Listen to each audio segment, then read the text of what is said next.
Okay, we're streaming. Shannon, you can put us on the record now. Okay, this is a matter of Sizemore versus Gibson. Correct, Find Your the Honor. file. Okay. So counsel, state your appearances, please. David Elkin here on behalf of the plaintiff, Casey Sizemore. Rick Girodat on behalf of defendant Ethan Gibson. And let's see, you're here on looks like a couple things. Modify the scheduling order and allow notice of non-party fault. Yes, Your Honor. Judge, essentially, what we have here is a fractured clavicle, and a plaintiff who also claims in a drug addiction relapse, if you will. However, it's my understanding in speaking with counsel yesterday, David, I'll let you intervene at this point if you'd like, because it changes the trajectory of the motion. I advised Mr. Girodat yesterday, Your Honor, that I will stipulate on the record to withdrawing our claim of relapse of drug addiction as an element of damages in this case. And does that resolve the non-party fault motion? No, it doesn't. Oh, okay. It helps a little bit, but it doesn't resolve it, Judge. So what we have here, essentially, had the plaintiff been honest with her attorneys and been honest during discovery, we'd have gotten to this point, far sooner. But it's taken a long time. Plaintiff's records are voluminous for us to finally, looks like, prevail on our defense of that drug relapse claim.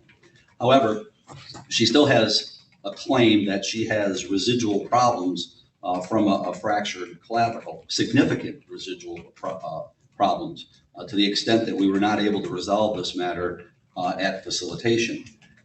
We did have a defense examination of Ms. Sizemore, I think it was May 10th perhaps, and I don't yet have that report back. And I would like to have that report before I go to case evaluation. And that was very gracious of you not to refer to that as an independent medical evaluation.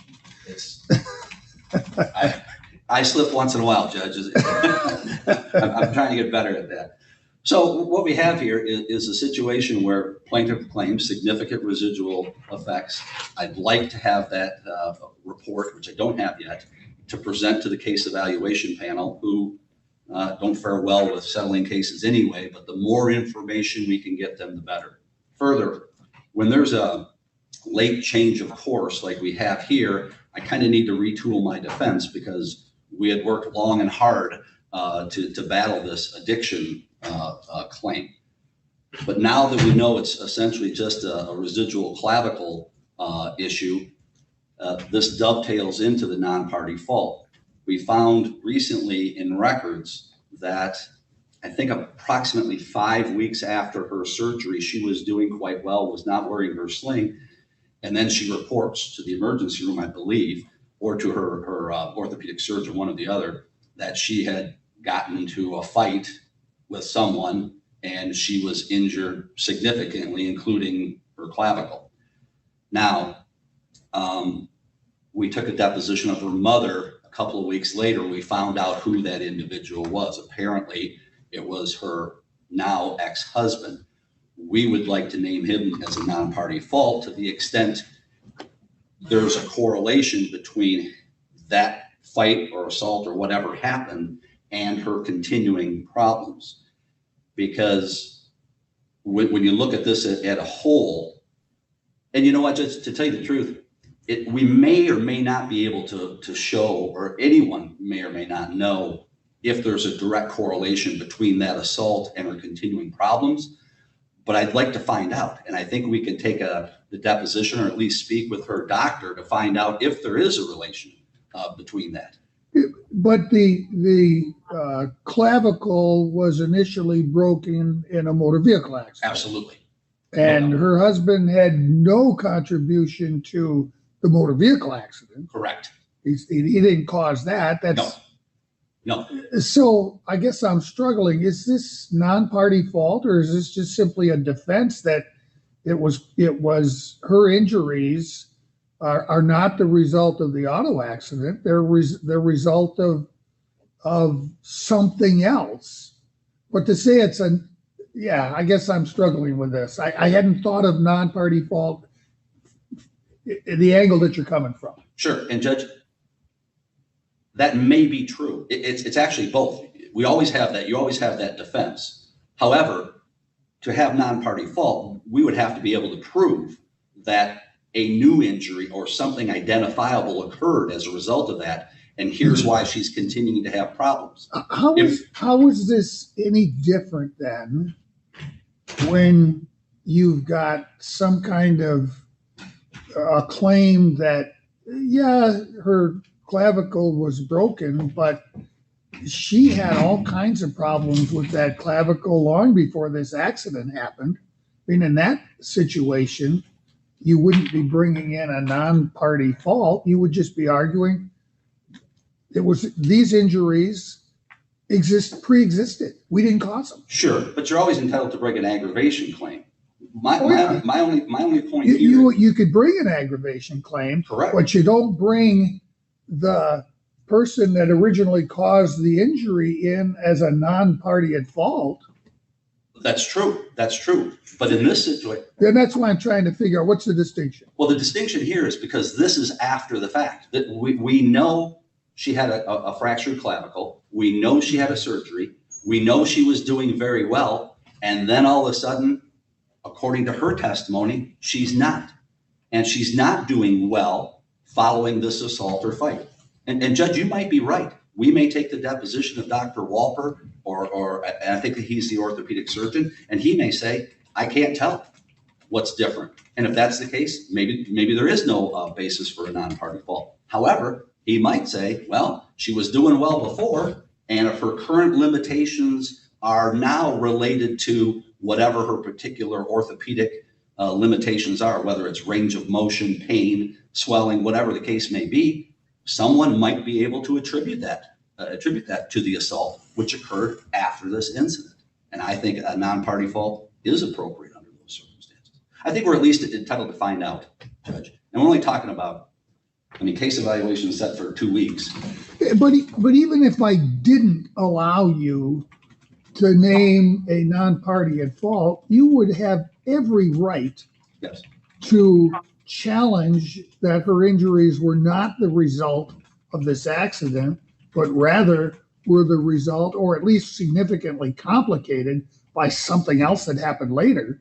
You don't need a non-party to be able to argue that. That's true, Judge. The only difference is if there is a non-party, then the jury actually has a line, on the first page of that verdict form where they can attribute a percentage of fault to someone else.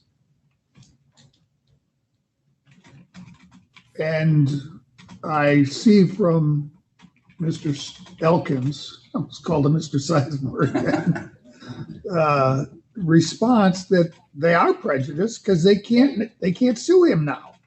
You got an empty chair and no potential to bring him in as a defendant. Well, you know what, Judge? I understand that, but the obligation is not on us. The plaintiff knew.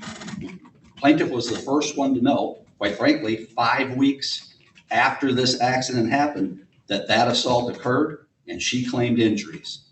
So to the extent someone's prejudiced as a result of this, shouldn't fall on us. It ought to fall on the plaintiff where it should. She's the one that knew all this information. And once again, Judge, had she been truthful and upfront, even with her own attorneys from the beginning, we probably don't have to go through this drug addiction relapse, and we probably have an earlier resolution to this assault that occurred after. Go ahead, Mr. Elkins. Your Honor, the court hit it right on the head. It's a proximate cause argument. The statute allowing the filing of a non-party at fault is intended to allow the defendant to point the finger at those parties they allege are at fault for the accident.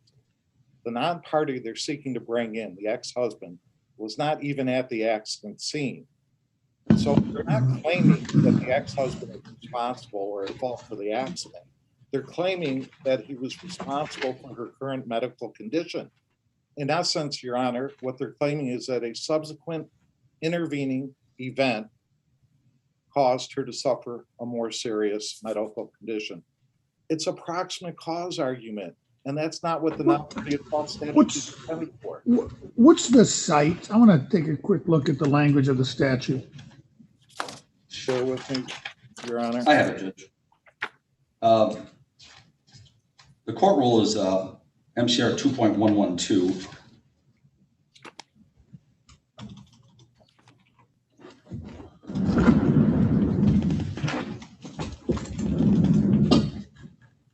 Which I'm assuming speaks to the timing. Yeah, it does, Your Honor. You need the statute. I'm getting it for you. Yeah, I can look that up. Bear with me, Your Honor.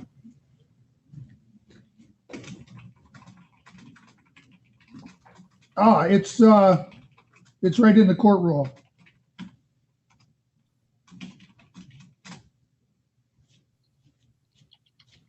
So it refers to MCL 600.6304. And I still have books. And I love it that I can go grab one off the shelf. All right, thank you, Your 600 Honor. point what? What was it?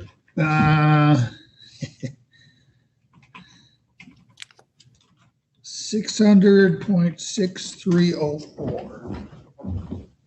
Typically a law clerk's responsibility. Sorry, John, I had to throw you under the bus.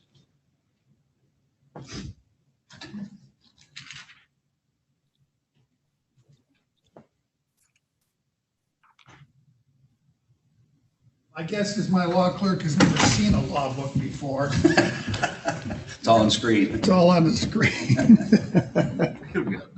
You get to look at books too?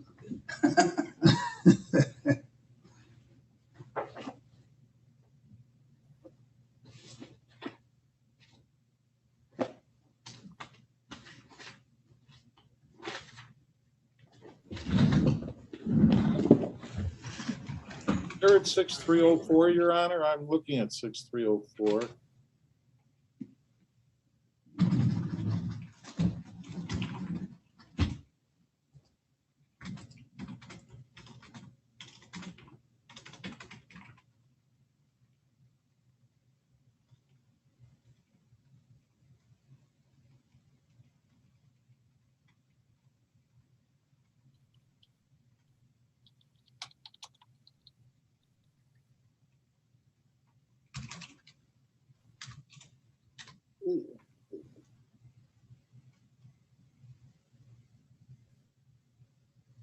$600.2957.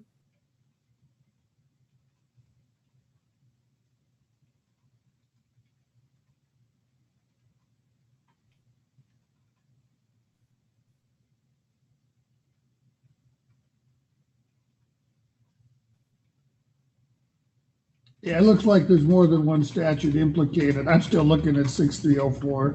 No, you're okay. You're okay. I'm looking at 600.2957. All right, let me grab that. I don't know if that's necessarily gonna. I do know, Your Honor, if I may speak out of turn, that the Supreme Court has held that a non-party at fault must devote a duty to the plaintiff before fault can be allocated to that non-party. So the courts have talked about the fact that a duty must be owed. This is clearly a proximate cause argument by Mr. Girardet, and there's a question on the verdict form that will allow him to argue to the jury that his client's negligence was not the proximate cause of the injuries to the plaintiff.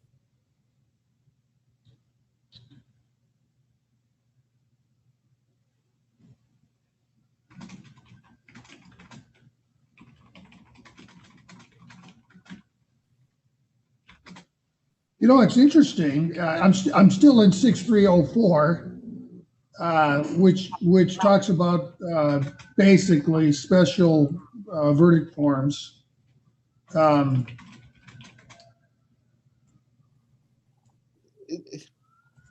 It says the jury shall make findings indicating the total amount of each plaintiff's damages. In this case, it's just one plaintiff.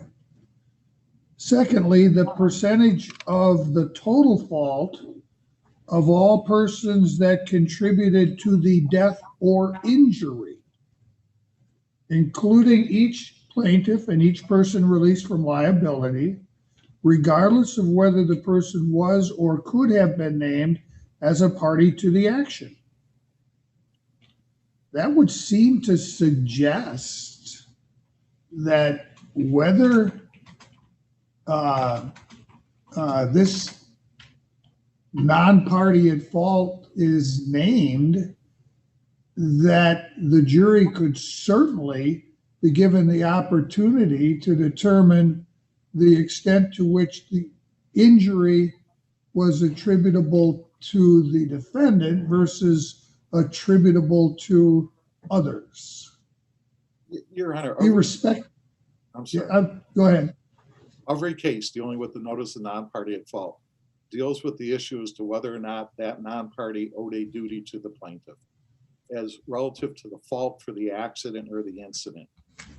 To allow the defendant to name as a non-party at fault somebody responsible for a subsequent intervening event is ludicrous. For example, if my client was involved in an auto accident, 6 months later slips and falls at a store, would the defendant be allowed to file a notice of non-party at fault against the premises owner? These are proximate cause arguments, Your Honor. Yeah, and you're speaking to something different than what I think this statute is speaking to. I'm going to look at the other reference that you made. I'm looking beyond. Let's say I deny Mr. Girodat's motion and he cannot name a non-party at fault. It would appear that 600-6304, irrespective of who was at fault for the incident that gave rise to the claim against the defendant, if someone else is responsible for the injuries, regardless of what incident was involved,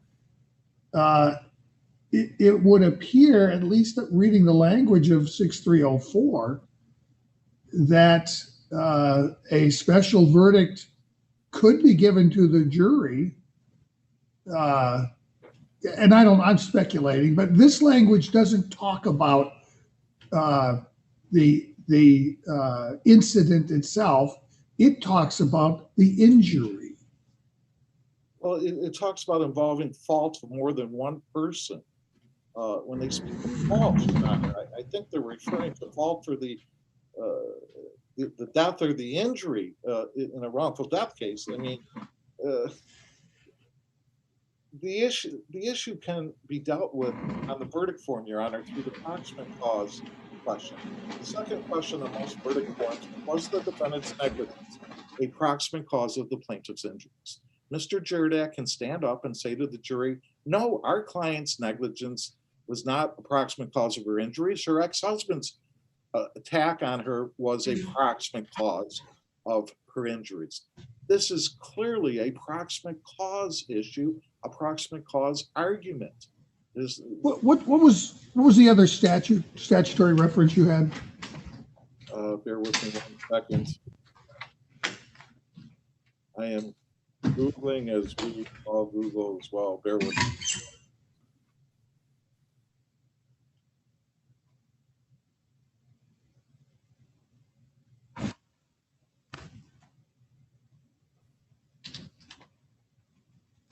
The statute does reference, or the court rule reference is 2957. Let me get that one.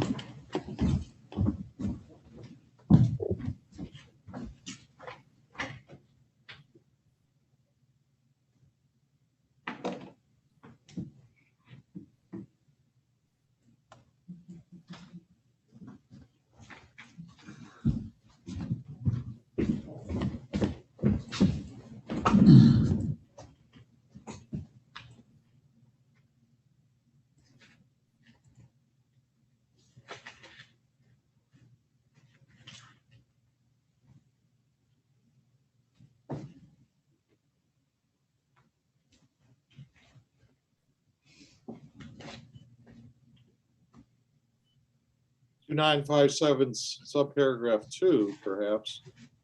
Oh, no, it's 2957.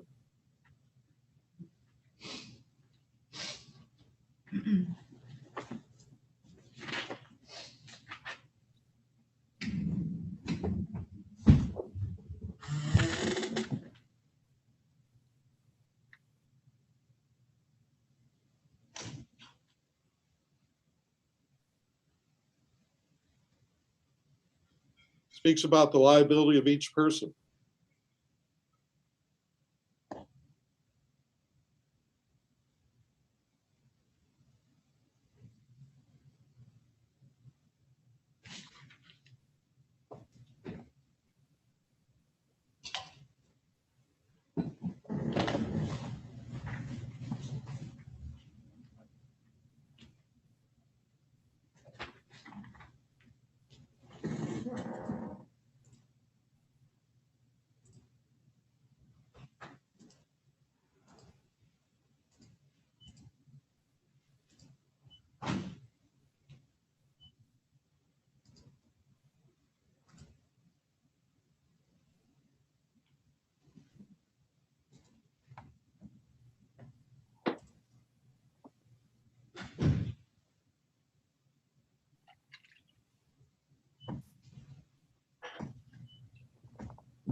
All right.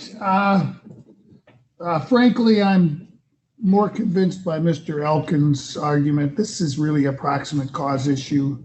He's correct. You'll absolutely be able to argue to the jury that the amount and extent of injuries was greatly impacted by the assault of her husband.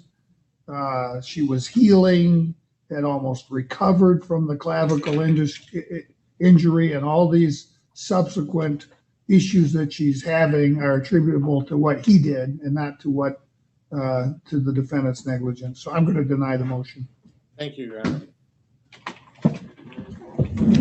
Okay, and let's see, what else do we have? Scheduling order, was it? Right, Judge, with the, certainly with the turn of events regarding the voluntary dismissal of the drug addiction relapse claim and this new development regarding the assault. And discovery is open until, let's see, 2 weeks from yesterday with the case evaluation date. And I think I should be allowed to at least a couple of months to August to get up to speed now with the new defense, given what we now know. Mr. Elkin? Judge, we have stipulated to 5 adjournments of this case already requested by Mr. Jordan. Not 1, not 2, not 3, not 4, not 5. This will be the 6th. This case was filed 5 months before the pandemic. He had 18 months to schedule the plaintiff's deposition, schedule an IME, get her medical records, get a copy of her PIP file. 18 months. He waits until less than 2 months ago to take the plaintiff's deposition. I personally, Judge, did over 100 Zoom depositions in 2020. Every defense attorney I know was able to get their work done. I've never had a case where a court allowed 6 adjournments of the scheduling order. There's no reason to adjourn this matter again. It's prejudicing my client, Your Honor. This accident. Hold on. Is there a trial date? Not that I will not. I don't think so. And even if there was, we wouldn't try anything soon. I have no idea when we're actually going to be able to start doing jury trials again. It's going to be sometime this fall for sure. That's fine. If Mr. Jordan wants to engage in discovery, I have no problem with that. But to adjourn the case eval date or any scheduled court dates, I'm strenuously objecting to. Mr. Jordan can engage in all the discovery he wants to. I have no problem with that. Do what you want. Well, but you don't adjourn any more dates. My client's waited 4 years for her case to come to court here, Judge. This is a 2007 accident. Is it actually plaintiff's position that I'm obligated to discover the fraud before they're required to discover it? Judge, all of this case is dragged on this long. When you say fraud, at what point do you contend that the plaintiff committed fraud? When we took her deposition, Judge, this is a claim where... Well, wait a minute. You discovered the fraud Right. when you took the deposition. Correct. But when did the fraud occur? Originally, when the suit was filed, in my mind. Well, she was injured in an accident and she broke her clavicle. There's no fraud about that. None whatsoever, Judge. The I mean, fraud... did she submit interrogatories where she denied that there was any other cause for her injuries other than... The clavicle, well, she never disclosed being injured subsequent to that. I mean, was she ever asked? I don't know if she was specifically asked if she was assaulted following this accident. I'm certain she was not asked that. Didn't you get medical records? Well, Absolutely, Judge. We got records. Once again, she has a long history of addiction. We had to go back to 2007 or 8 off the top of my head to get records from an in-house facility in California to start to figure out what's going on. Little by little, Judge, we get other information because she claims and testified that she was completely clean from illicit drug use following her discharge from that facility. And then we find out, Judge, little by little along the way, that was categorically not true. Not true. And that's part of the reason, I assume, why they've agreed to dismiss that portion of the claim. And now claim that somehow we should have known about this before they did. Quite frankly, this should have been known before they even filed the lawsuit. well, apart from that issue, you're scheduled for case eval on June 10th, correct? Correct. You can certainly inform the evaluators of what you learned at her deposition. What more are you going to gain by postponing that? Well, my claim, Judge, is, and I was more concerned with, because now we're just talking about the clavicle. That's all we're talking about, apparently. With that in mind, now, once again, we find these assault medical records, if you will. I'd like to talk to her doctor to find out, hey, did some new injury happen here? And Judge, it's a very detailed analysis, because I'll have to go back and look at her deposition transcript. And if she's claiming, okay, the limitations I have are, say, range of motion or something like that. And the doctor says, well, in a clavicle injury, you wouldn't have a range of motion problem, theoretically. And that if that were true, then that means that the assault was, in fact, the proximate cause of her current limitations. So, did you say you attempted facilitation in this case? We did, Judge. You did. But the This was kind of on the table. I mean, and I got you. and I don't know for sure, and I don't want to get into the particulars of the facilitation. But were the new injuries? Yes, we knew Part about of it. that. Okay. We knew about that. Knowing how case evaluation works and how extremely imprecise the whole process is, I don't think you lose much by doing case evaluation as scheduled. Who knows? Maybe it'll help. The good thing is, if the evaluators come back, Mr. Girardet, with a low award and the plaintiff rejects it, you have a potential for recovering sanctions and offsetting damages by sanction. Right, Judge. And that's kind of the point, because they've already been presented with plaintiff's case evaluation summary, which includes these addiction claims. And I think we're prejudiced by that, by their late dismissal. Well, but you'll tell them the day of, hey, he's withdrawn these claims. You can ignore them. I agree. But sometimes the damage is already done once you've read it. I get that, but again, case evaluation is so imprecise anyway. Other than the potential of sanctions arising from it, they're not typically helpful in settling cases. A lot of times they're counterproductive. because you get one part or the other that gets married to a evaluation that was based on the compromise of the three evaluators. I meI'm sat on case evaluation panels before. I know how this happens. I'm not going to extend the scheduling order. Frankly, your jury trial date in September is probably realistic. Good. And for a case as old as this one, there's a good chance I'll be able to do a jury trial on September 20th. I look forward to seeing Mr. Jordat in court live. All right. So the motion to adjourn is denied. The motion for non-party fault is denied, and you've already withdrawn those other claims. So I think we're good for today. I'll prepare an order to that effect. Thank you, gentlemen. Take care. Stay safe. Okay. Is that all you have today, Vic? I have one at 10, Judge. Oh, okay. I'll just hang around. That's okay. All right. Let's see. Raining. You may.